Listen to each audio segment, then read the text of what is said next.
अभी आप सुने होंगे कि अभी बहुत चर्चा में है नीट एग्जाम। इस बार जो 2024 में जो रिजल्ट आया है 4 जून को, कि उसमें लगभग 23 लाख के आसपास, 24 लाख के आसपास बच्चे बैठे थे, अपियर हुए थे।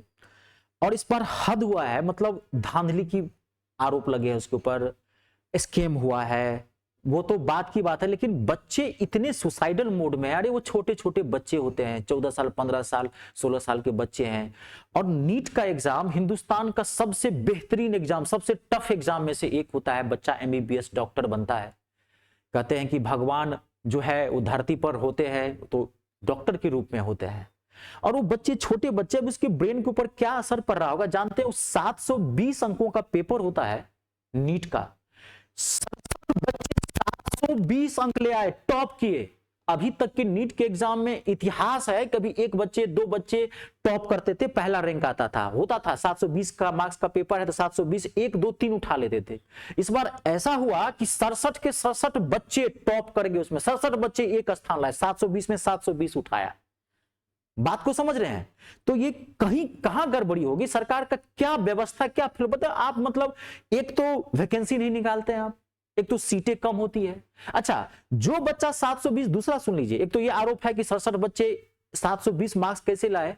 दूसरा बात, जो 720 ला के टॉप भी किया उसको एम्स नहीं मिल रहा है दिल्ली का। क्यों? क्योंकि एम्स में सीट है 30-40, बच्चा कर रहा है 67 का टॉप। बच्चे का क्या फ्रस्ट्रेशन लेवल बढ़ेगा? क्यों नहीं बच्चा सुसाइड करेगा? अभी इतने प्रेशर में है। मतलब मैं न्यूज सुन रहा था, देख रहा था कि बच्चे एक सुसाइडल मोड में आ गए। छोटे बच्चे होते हैं, उनके पास उतनी समझदारी तो होती नहीं है, उतनी सहनशीलता तो होती नहीं है। और बात भी सही है, उनको लगता है कि भाई हमने जो है मेहनत की, हमको रिजल्ट कहां मिल रहा है टाइम से, एक तो गड़बड़ी हो रही है। बात को समझ रहे हैं?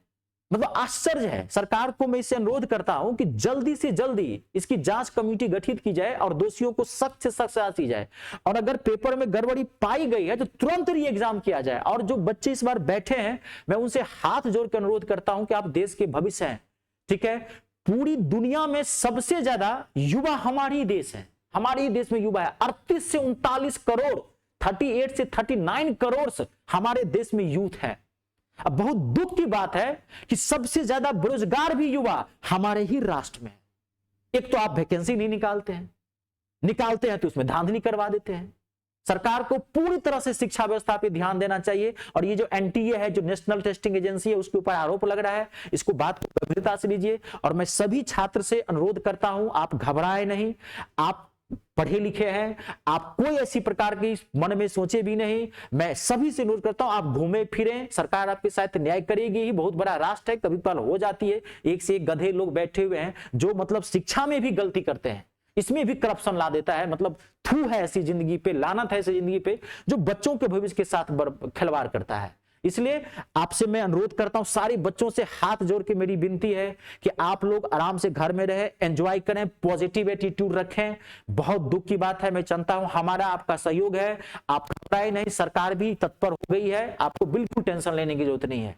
ठीक है जी, आप लोग अच्छे से रहे, दिक्कत होगी आपके साथ न्याय होगा ही। पेपर सरकार बोल दिया है री एग्जाम होगा, लेकिन ये बहुत फेल्योर है सरकार का। मैं ये ऐसी क्यों करते हैं? आप एक विंग क्यों नहीं बनाते हो? जितनी वैकेंसी होती है भारत के अंतरराष्ट्रीय स्तर पर, उस सब एक ही संगठन करेगा। और उसमें एक ऐसी टीम बनाओ सबके ऊपर सब रहे, जो कहीं गड़बड़ी करे नहीं। फालतू का आप अलग अलग क्यों बना के रखे हो भाई, जिसमें गड़बड़ी कर देते हो? बहुत दुख की बात है।